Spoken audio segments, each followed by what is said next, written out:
Hola amigos y amigas de la revista POAG, ¿cómo les va?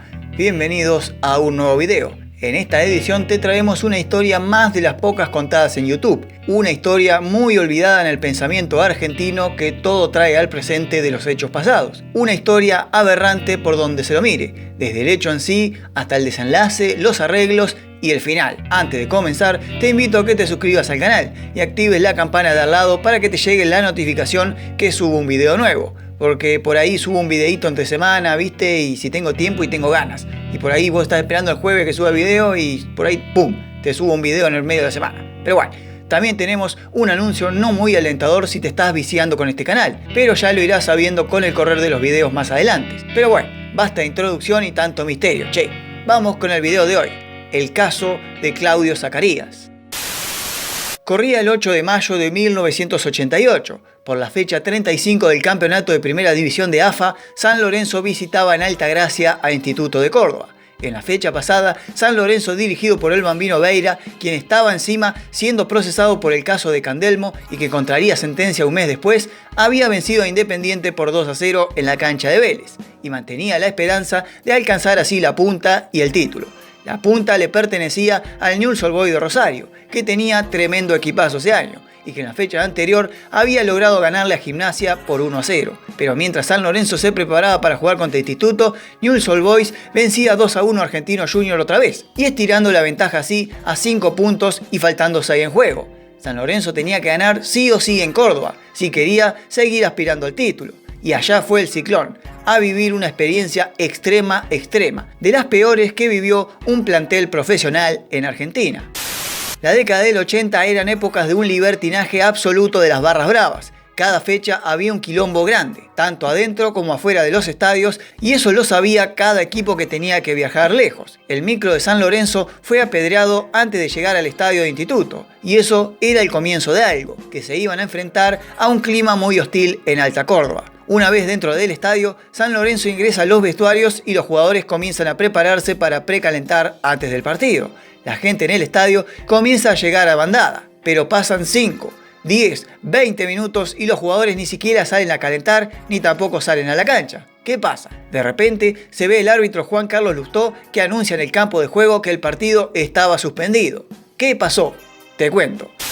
En el vestuario de San Lorenzo, y mientras algunos se iban cambiando, algunos se iban poniendo los botines, otros hacían masajes preparativos y el Bambino Veira los iba acomodando mentalmente en el partido antes de salir a precalentar, alguien del vestuario gritó fuego e inmediatamente hubo una explosión en el vestuario. El escenario después era digno de una acción bélica. La onda expansiva de la detonación arrasó con todos los vidrios, a todos los jugadores y también al cuerpo técnico que estaban en el vestuario. Era un desastre. De a poco después de la niebla de la pirotecnia, algunos se fueron poniendo de pie completamente aturdidos. Los que estaban cerca de la explosión fueron los más afectados. El arquero paraguayo José Luis Chilaver tuvo un corte en el pie. Darío Sibisky, al tirarse cuerpo a tierra, se terminó golpeando el brazo. Sergio Marchi logró zafar al pegar un salto que lo terminó cubriendo. Pero el que no zafó fue Claudio Zacarías, de 23 años, que al intentar salir de la situación, por mero acto reflejo, se levantó y se cubrió la cara con un brazo. Pero al despejarse todo, vio como alguien emanaba coágulos y coágulos de sangre a borbotones. Y ese era él, era su brazo, que estaba completamente destrozado porque la detonación, que ingresó por una de las ventanillas del vestuario, que era antiguamente un ingreso a las boleterías del estadio de antes, estalló una bomba e hizo volar los vidrios del ventanal alto del vestuario.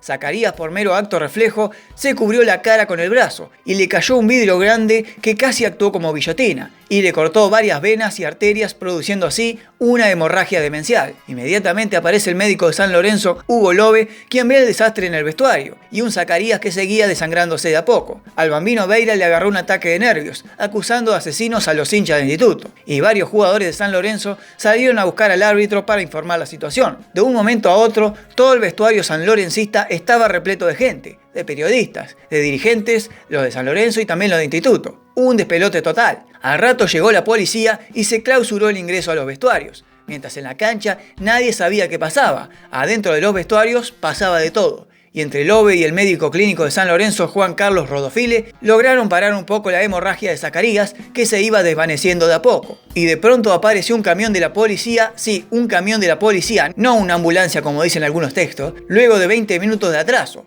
y los lesionados se fueron al hospital más cercano de la cancha. Mientras iban siendo trasladados, Zacarías se iba desvaneciendo de a poco, previendo el final. Y es que había perdido 2,75 litros de sangre, más de la mitad de lo que posee un adulto mayor de aproximadamente 4 litros de sangre. Una locura. Había perdido casi más de la mitad de la sangre de un cuerpo humano. El árbitro, ya enterado y charlado con los presidentes Ángel Gutiérrez de Instituto y Fernando Miele de San Lorenzo, luego de 20 minutos de atraso y porque nunca pudieron comunicarse con Julio Grondona, termina suspendiendo el partido, aunque varios dirigentes de Instituto se opusieron a esta medida, debido al clima caldeante de las tribunas y qué iba a pasar con la gente que había pagado la entrada. Claudio Zacarías fue internado de urgencia en un hospital cerca de la cancha y luego fue trasladado al Hospital Español de Córdoba, y a las 10 de la noche comenzó su segunda intervención quirúrgica dramática, ya que la herida le había afectado los músculos pectoral mayor y dorsal ancho, la vena axilar izquierda, y le cortó varios nervios que le dio muerte al brazo por unos momentos. La microcirugía para darle vida al brazo muerto duró 9 horas. Mediante un electromiograma se pudo comprobar que el brazo aún podía salvarlo porque tenía conductividad de electricidad, aunque Claudio no tenía movimiento de los dedos anular y meñique. A las 7 de la mañana del lunes 9 de mayo salió del posoperatorio como un milagro de la ciencia y de la fortuna de haber conseguido una clínica cercana al estadio, porque de haber actuado 5 minutos más, la historia hubiese sido otra. Y luego viene lo que ustedes ya saben, si vieron estos otros videos de este canal: el lavado de manos, el traslado de la culpa y una justicia ausente en un gobierno totalmente insensible. Veamos. Lo primero que sucedió fue que Futbolistas Agremiados convocó un cese de la actividad futbolística en todo el país, hasta por lo menos que se aclare la situación. Carlos Pandolfi, el secretario general del gremio, elevó una exhortación al Poder Ejecutivo Nacional para que se responsabilizara a los clubes en la organización de los espectáculos. La medida duró 15 días. A partir del martes 10 de mayo, la policía cordobesa encuentra como responsables a 2 barras bravas de Instituto, y el 13 es detenido Félix Tote Morán, uno de los presuntos autores, pero al día siguiente se presenta por motus propio José Solís, alias El Chancho, asumiendo la total responsabilidad del hecho como el autor material del atentado. El medio periodístico, fiel a su estilo de involucrar gente que tiene que ver con gente que no tiene nada que ver, o que acusa sin pruebas, o que mete la pata diciendo realmente la verdad que a algunos no les conviene, empiezan a hablar de una relación entre la dirigencia del Club Instituto y el accionar de su barra brava. A lo que Ángel Gutiérrez, el presidente del club, niega la vinculación con la barra brava, como pasa siempre. Pero encima acusa de que la bomba que se introdujo en las ventanillas del vestuario la habían arrojado miembros de su mismo club. O sea que había una contradicción muy notoria. Pero lo que más le preocupaba al presidente de la Gloria es la información que le estaban dando los medios, su vinculación con la barra, la complicidad con la entrega de bonos y entradas, y cómo dejaba libre los pasillos del club para que guardaran los bombos, banderas y bueno,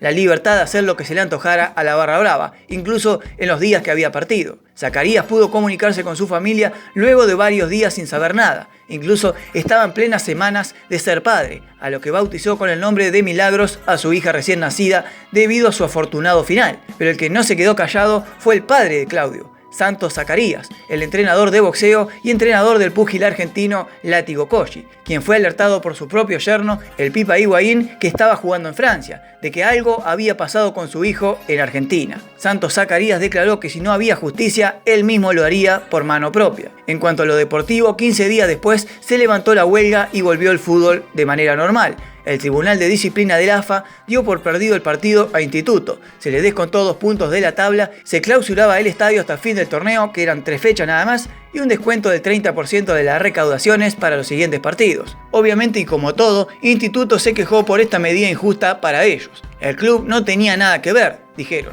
pero la medida se mantuvo igual. Lo que no se mantuvo fue el ánimo de los jugadores de San Lorenzo, quienes al partido siguiente cayeron 4-2 frente a River en la cancha de Huracán, donde hacía de local el Ciclón, y Newell's Old Boys apabulló en Rosario 6-1 a Independiente y se consagró campeón. Aunque una especie de homenaje para Zacarías de los propios compañeros fue cuando San Lorenzo clasificó a la liguilla Prelibertadores y la ganó en una fatídica final con Racing.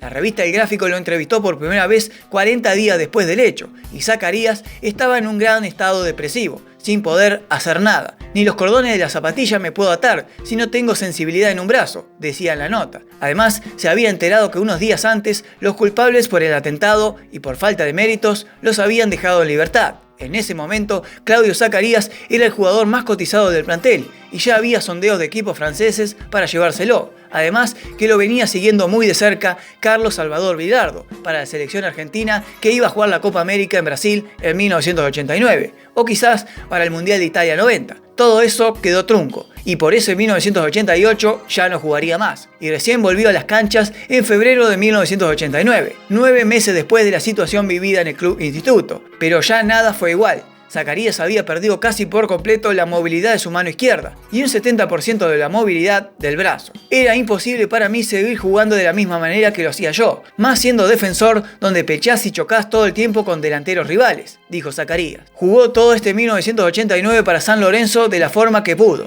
y fue dado a préstamo a un equipo turco, que no me sale el nombre pero que es este. Pero volvió rápidamente al Ciclón al año siguiente. En 1992 jugaría sus últimos partidos en Primera División con San Lorenzo y luego pasó a jugar a la B Nacional para Talleres de Remedios de Escalada, donde disputó sus últimas 2 temporadas casi de manera imperceptible y se retiró a la joven edad de 30 años en 1994. Todo el mundo lo dejó tirado, incluso San Lorenzo, cuando el presidente Miele lo dejó libre porque ya no servía. Ni siquiera le ofreció un empleo en el club. Nada. Zacarías estaba abandonado, pero para finales de ese 1988 le había iniciado un juicio a la AFA, al gobierno de Córdoba y al Club Instituto. ¿Y sabés cuánto tardó el fallo de la justicia? Que te dejo acá abajo en la descripción de manera completa. 10 años. Sí, 10 años tardó el fallo de la justicia. El 27 de mayo de 1998, la Corte Suprema de Justicia había determinado que el Club Instituto debía pagarle al jugador la suma de 460.400 pesos. O dólares, estamos en épocas del 1 a 1, no te olvides, debido a que se había comprobado que los Barras Bravas habían tenido cierta complicidad del club, quien sustentaba el grupo de violentos con sumas de dinero, espacios dentro del estadio y tenían relación directa con los dirigentes. Hasta incluso se llegó a requisar un cuartito del estadio donde se guardaban las banderas, los bombos y donde se encontraron varias cajas de bomba de estruendo, las mismas que se arrojó en el vestuario sanlorencista. El secretario de Instituto, Ricardo Bafaro, dijo que el club de Córdoba estaba de acuerdo con el fallo de la Corte, pero la institución no tenía un peso, porque estaban en convocatoria de acreedores, y sería el juez del concurso el que tendría que decidir qué y cómo pagar la indemnización a Zacarías. Obviamente el jugador declaró luego del fallo estar muy disconforme debido a que solo se condenaba al club cordobés, y quedaron libres de culpa y cargo tanto la policía cordobesa que liberó la zona de los vestuarios como la misma AFA, responsable de la organización de los espectáculos que ella misma organizaba. Y si vemos lo que gana hoy en día un jugador profesional, la indemnización era un chiste. Pero bueno, algo es algo, dijo Zacarías, que estaba pasando por un momento económico muy malo. Además, Claudio se abrió como nunca en una entrevista con el diario Le, cuando le preguntaron sobre cómo seguía la vida sin fútbol aún siendo joven. Y Zacarías contó sus intervenciones quirúrgicas y cómo todo eso derivó en una depresión muy grande, tan grande que tuvo asistencia psiquiátrica mucho tiempo y hasta amagó con el suicidio. Pero al haber tenido una hija, le dio ánimo de seguir con la vida. Ah, me olvidaba, los autores del hecho fueron detenidos nuevamente al año siguiente por otras causas de violencia y liberados en 1990 otra vez, sin cumplir ni un solo año del hecho trágico en la cancha de Instituto. Pasados 2 años del fallo, Zacarías aún seguía preguntándose qué hubiese sido de él si todo seguía su curso normal, su carrera futbolística, pero además también se preguntaba qué pasaba con la indemnización. Pasaron 12 años del hecho en el año 2000, 2 años del fallo y aún no había cobrado nada. Pasó un año más, 2, 3, 6, 9 años más y recién en junio de 2007, casi 20 años después del atentado, el presidente de Instituto, Diego Bonato, anunció haber llegado a un acuerdo con Zacarías por el fallo económico luego de estar meses y meses negociando una suma que no fundiera el club. Y finalmente para fines de 2007, Zacarías cobró algo de todo lo que le correspondía, pero no cobró todo, casi 20 años después, donde soportó todo tipo de depresiones, olvidos, injusticias, ignorancias, despidos y donde en una de las tantas entrevistas que dio, dejó una frase que yo que estoy haciendo el video me dejó pensando bastante. Zacarías dijo, en un país sin justicia como Argentina, lo peor que te puede pasar es tener razón, porque Zacarías tenía razón en todo. Yo le hice juicio a todos y perdí. Fui a jugar un simple partido de fútbol y casi me matan, y no pude jugar más, y por pelear por la verdad, la lucha contra todos le costaría el doble, o quizás un poco más. Si te gustó el video, likea la publicación, comentá si conocías o no esta historia, tal cual, y te invito a que te suscribas al canal, y por qué no, dejarme alguna recomendación para videos futuros. Para las siguientes historias tendremos novedades, así que atenti pebete. Ahora sí, nos vemos.